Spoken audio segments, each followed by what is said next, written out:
Puis alors j'ai commencé à lire, et puis alors, moi je parle pour les sons parce que je ne comprenais pas l'arabe à l'époque, mais il y a des sons merveilleux, mais c'est vraiment de la belle prose. Moi j'ai une oreille musicale, j'aime beaucoup les beaux sons, mais quand on entend le Coran, c'est magnifique. Enfin, je ne sais pas comment un homme a pu faire des beaux textes pareils. En plus, tous ces textes ont des significations profondes. Il n'y a pas une erreur. Il y a des gens, des médecins, des scientifiques qui ont fait des erreurs, des recherches sur ces livres saints. Ils trouvent des erreurs dans la Torah, ils trouvent des erreurs dans la Bible, et ils n'en trouvent pas dans le Coran. Rien. Il n'y a rien qui est mauvais. Même il y a des images qui sont reprises qui correspondent pratiquement à la meilleure définition qu'un médecin pourrait faire à un ignorant. Donc c'est des choses merveilleuses qu'il y a dans le Coran.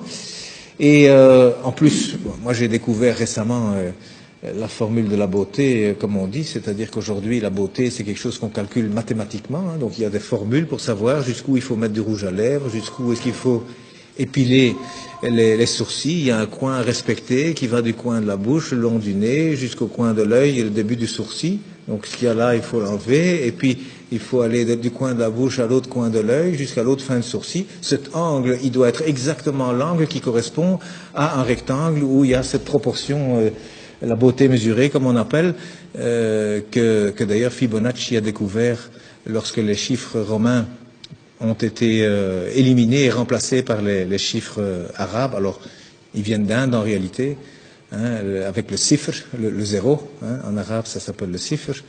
Donc, c'est devenu les chiffres plutôt que les nombres. Et puis, Fibonacci l'a découvert avec ces chiffres. C'est formidable, on peut faire des calculs infiniment grands et puis avec la virgule infiniment petit. Et il a découvert comme ça que la pyramide de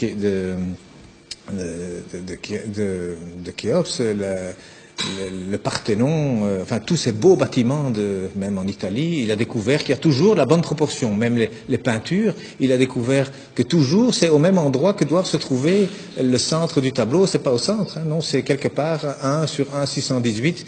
Donc il y a des proportions. Eh bien aujourd'hui on retrouve, la Mecque se retrouve sur la terre aujourd'hui. Hein, lorsque vous avez 1 et 1,618, eh bien cette ligne, elle passe à travers la Mecque, à travers la Kaaba au mètre près. Et la distance entre la Kaaba et le pôle Nord fait 1, et entre la Kaaba et le pôle Sud fait 1,618. Ça veut dire qu'Abraham, il a abandonné sa femme, enfin sa servante Hajar, avec son fils Ismaël. Elle a dit, pourquoi ici? Dieu m'a dit ici.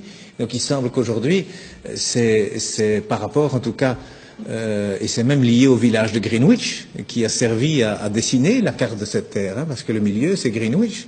Eh bien, c'est considéré là comme le centre de beauté que tous les peintres utilisent aussi. D'ailleurs, depuis Leonardo da Vinci, il a dessiné des tas de choses. Vous savez, le corps, 1,618. Le nombril, il est à 1 mètre du sol. La taille idéale, c'est 1,618 m. Donc, il y a plein de choses. Les dents même, la dent du milieu, elle fait 1,618. À côté, elle fait 1. La bouche, elle fait 1,618. Le nez, il doit faire 1.